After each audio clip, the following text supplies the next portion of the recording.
국민의힘은 반격, 민주당은 지금 멈칫한 건가? 이렇게 돼 있습니다. 제목이요. 최근에 이재명 대표가 이화영 전 경기도 부지사가 수원지검 내의 어떤 장소에서 뭐 술판을 벌였는데 거기서 회유가 있었다. 이런 주장이 처음에 시작됐잖아요. 근데 그 후에 진술이 조금씩 바뀌고 했어요. 그런 과정에서 이재명 대표도 뭔가 계속 얘기를 하는데요. 약간의 영상 보시면 알겠지만 강도가 약간씩 약해져요. 들어보시기 바랍니다. 진술 모의를 하고 술판을 벌이고 검사의 승인 없이는 불가능합니다. 검찰의 이런 태도로 봐서 이화영 부지사의 진술은 100% 사실로 보입니다. 조금씩 바뀌고 있는데 검찰 출판 의혹은 여전히 사실이라고 보실까요? 검찰이 출정 일지나 보고받은 진술 확인해서 아니라고 부인했는데 검찰이 말을 바꾸고 있습니다. 대표님 사법 리스크 때문에 의혹 계속 제기된다는데 자, 화면으로 좀 정리 좀 해볼까요? 내용들이 좀 있습니다. 일단 뭐 앞선 상황도 있어요. 민주당에서 계속 어떤 목소리가 나오는데 지난 18일부터 좀 정리해보면 민주당 의원분들이 그리고 관계자분들이 당직하신 분들이 수원지검 그다음에 구치소 등등등을 잇따라 항의 방문을 해요. 근데 그날 검찰에서는 특정 날 뭐 특정 시간 이런 게 나왔잖아요. 언제 술판을 벌였다 술을 마셨다. 근데 그 시간과 날짜에 맞춘 출정 기록을 공개합니다. 아니 그때는 이미 그거 떠나서 구치소로 가는 건데 무슨 소리입니까? 약간 반박하는 자료를 내죠. 자 그리고 22일입니다. 민주당에서는요. 이 사안과 관련해서 정치검찰 사건조작특별대책단 조직을 출범합니다. 그러니까 단단히 벼르고 있다는 걸로 보이죠. 그리고 어제 방금 영상에 보시지만 이재명 대표가 약간 수위가 좀 달라지면서 다른 질문에 대해서는 답변 안 했지만 검찰이 말을 바꾸고 있다. 이렇게 한마디만 해요. 그리고 오늘은요. 민주당 쪽에서 어떤 입장도 안 나왔어요. 지금까지. 오늘은 조용합니다. 이런 상황입니다. 강성필 민주당 국민소통위 부위원장. 네. 오늘 별다른 얘기가 민주당에서 안 나오는데요. 어떤 뭐 특별한 이유가 있습니까? 아니면 뭔가 준비하는 겁니까? 오늘 저희 민주당 같은 경우는 영수회담 준비 그리고 그와 관련된 의제와 관련해 가지고 여러 가지 일들이 많이 있고 그와 관련된 발언들이 많았거든요. 예. 그리고 오늘 같은 경우 이원석 검찰총장이 어떤 발언을 또 했지 않겠습니까? 어제 나온 발언이 있어요. 네, 그래 했기 때문에 거기에 대해서 저희가 검토를 하고 있다고 판단을 하는 거지. 저희가 이화영 그 부지사와 관련해서 술판과 관련해 가지고 사실이 아니구나 우리가 큰일 났구나 이런 것 때문에 오늘 뭐 멈칫 이런 거는 아니고요.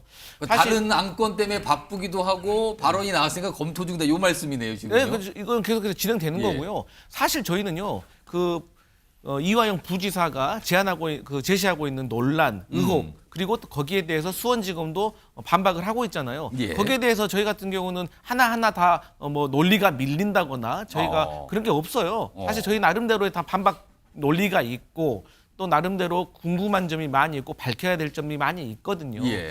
그리고 이제 근데 결론은 저는 개인적으로 이런 생각을 합니다. 지금 이화영 부지사 측 변호인이 최고 활발하게 어떤 대응을 하고 있고 또 수원지검도 조목조목 반박을 하고 있는데 결국에 저는 이것은 강제 수사권을 동원을 해서 이화영 부지사가 특정하고 있는 그 쌍방울 직원에 대한 어떤 휴대폰 포렌식을 통해서 동선이라든지 여러 가지를 체크해가지고 확인을 한다면 저는 금방 해결될 수 있는 일이다. 그래서 일단은 민주당에서는 대검의 감찰을 지금 요구하고 있습니다. 그런데 대검에서 감찰을 하지 않고 이원석 총장만 또 이런 대응이 나왔는데 뭐 정 안 된다고 하면 전 민주당에서 고발을 해가지고 강제 수사권을 동원해서 빨리 해결해야 될 일이다. 저는 그렇게 보고 있습니다. 자 지금요. 요 잠깐만 최준호 변호사님 말씀하시러 바로 나오시는 조금만 기다리세요. 좀 더 시청자 여러분께 전해드릴 내용이 있어요. 지금요.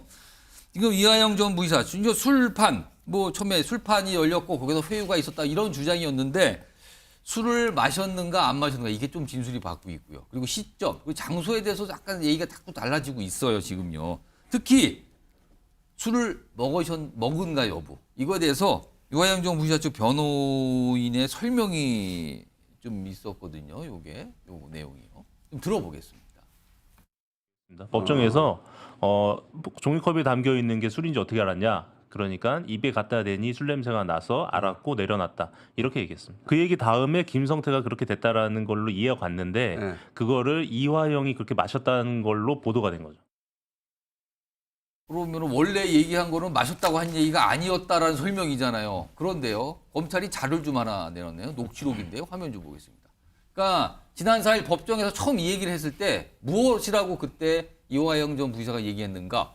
검사 쪽에서 아니 지금 뭐 얘기했는데 술 마신 적 있다고 말했나? 그러니까 이거예요. 그 장소 얘기하면서 이렇게 얘기하셨는데 술 마신 적 있다고 말했습니까? 예. 술 마셨습니까? 마셨다라고 단정적으로 얘기하죠. 하나 더 보겠습니다. 구체 또 저 질문을 합니다. 어떤 종류의 술이었냐? 소주였다.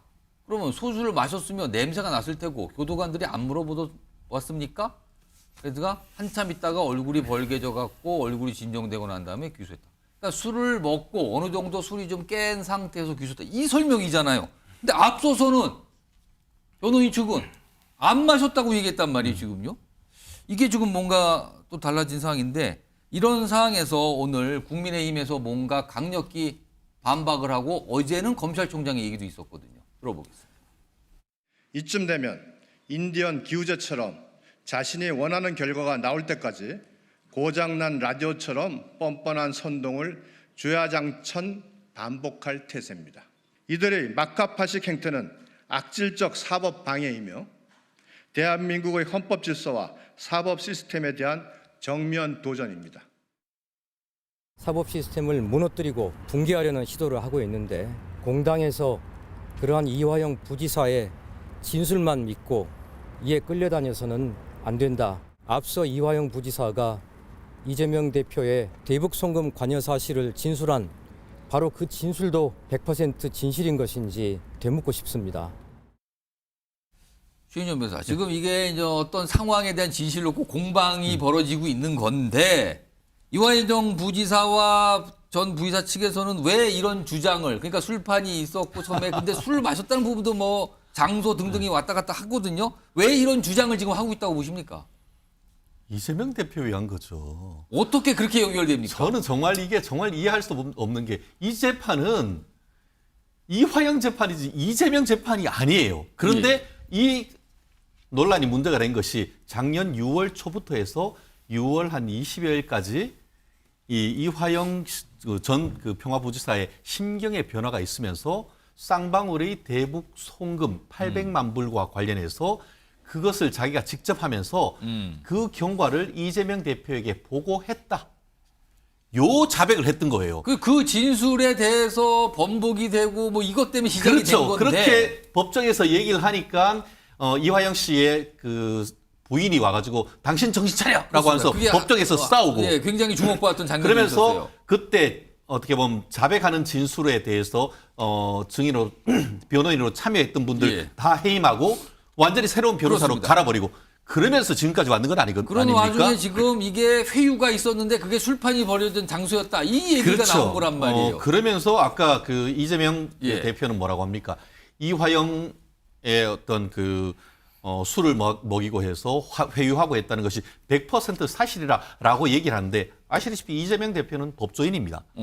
법조인의 기본은 증거 능력에 대해서는 알 수 있을 겁니다. 지금 형사소송법상 법정에서 판사 앞에서 피고인 신문했던 그 조서의 내용은 절대적 증거 능력이 있습니다. 예. 믿고 말고는 두 번째 일인 것이고 그 자체는 증거 능력이 반드시 그냥 있는 겁니다. 예. 그런데 그거를 그러니까 피고인 신문을 했는 거에 대해서는 전혀 믿을 수가 없고 밖에 나가가지고 지금 다르게 얘기하고 자기가 이제 어떻게 보면 폭로했는 내용에 대해서 이재명 대표가 100% 맞다? 저는 정말 법조인의 ABC라 생각하면 이해할 수가 없고요. 근데 그건 알겠는데 이게 아까 이재명 대표하고 연결된다고 그러셨잖아요. 그러니까 뭐냐면은 예. 이재명 대표한테 직접 다 보고했다는 그 내용, 예. 그 검찰에서의 자백 내용의 증거 능력이 인정되면은 예. 그 자체만으로도 이재명 대표를 바로 기소를 해서 어떻게 보면 이화영보다 더 강하게 처벌할 수 있는 이화영 증거가 되기 때문이죠. 부지사가 만약에 이걸로 1심 선고에 유죄를 받게 된다면 바로 기소로 연결된다. 지금. 그렇죠. 그러면 이제 1심 판결 선고되면은 지금까지 아직까지 보류해 뒀던 예. 이 수원지검의 이재명 대표에 대한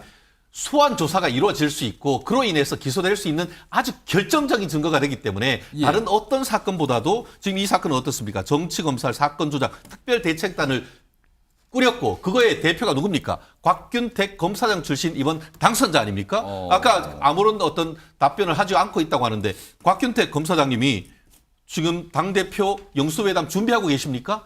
그러지도 않고 아직까지 답을 하지 못한다는 것은 예. 결국 법원에서 진술했던 이화영의 증거 자료가 그대로 나오니까 그거를 사실상 반박하는 것이 사실상 불가능하기 때문에 지금 아니겠습니까? 이 얘기가 나온 뒤에 어떤 회유 주장 그리고 술판 얘기 나온 뒤에 그 구체적인 사실에 대한 얘기가 자꾸 번복이 되고 달라졌거든요. 설명이. 그렇죠. 예. 이게 법원 판결에는 어떻게 영향을 줄까요? 이게? 어떻게 되겠습니까? 결국 제가 봤을 때는 이른바 올려치기. 검찰은 15년 구형했습니다.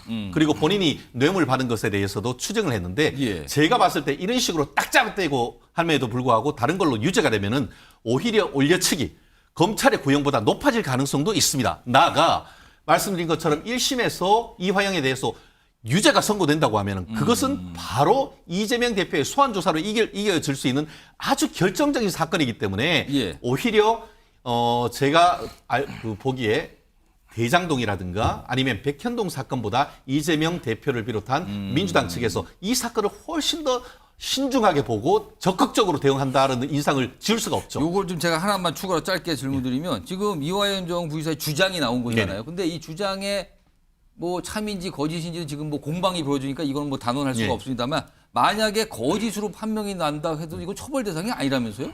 결국 이제 미국 같은 경우에는 사법방해죄라는 게 있지만 우리는 참고인이나 본인이 거짓말한다고 해도 그 자체로 처벌하지 않습니다. 그런데 이 말은 뭐예요? 법원에서 판사 앞에서 사실상 당사자 피고인 선서해놓고 내가 판사한테 거짓말했다는 거잖아요. 그런 거잖아요. 그렇기 때문에 지금 얘기하는 어떤 그 민주당이 얘기하는 검찰 회유 주장이 사실이 아니라고 밝혀진다고 하면은 사법 방해했다는 취지로 양형에서 엄중한 판결이 있을 가능성이 있고 그걸 100% 믿는다는 그 말을 하신 분에 대해서도 부정적인 어떤 사법적 영향이 있을 가능성이 높다고 봅니다. 제가 김준욱 전 행정관하고 김기정 전 부대변인께 한 40여 초씩 각각 딱 그냥 의견만 말씀해 주세요. 먼저 김준욱 전 행정관. 결론적으로 이화영 전 부지사는 보고한 적이 없다라고 진술을 번복했기 때문에 최종 진술은 보고한 적이 없다는 거겠죠. 이재명 당대표에게 최종 진술을 인정할 수밖에 없는 측면이 분명히 있는 것이고요. 또 하나는 이화영 부인이 그 당시에 담당했었던 서모 변호사와 얘기했을 때 그런 게예요. 박모 검사와 얘기가 잘 되었으니 나올 수 있도록 합시다라는 얘기를 했다는 거예요. 취지는 어떤 거냐.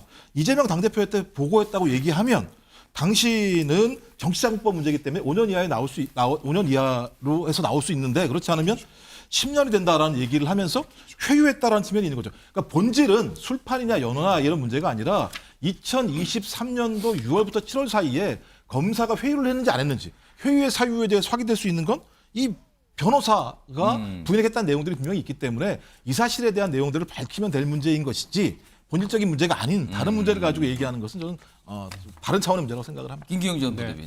이 문제는 아주 단순한 문제입니다. 회유를 했다고 했는데 술을 먹여서 했다는 거였거든요.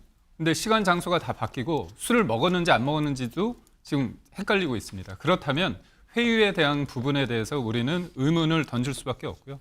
두 번째는 저는 민심이 이번 총선 민심이 방탄하라고 하는 게 아닙니다. 민생, 그다음에 협치하라는 거거든요. 근데 지금 보면 민주당은 총선 승리하자마자 정치검찰 사건조작특별대책단 출범시켜서 우르르 몰려가고 있습니다.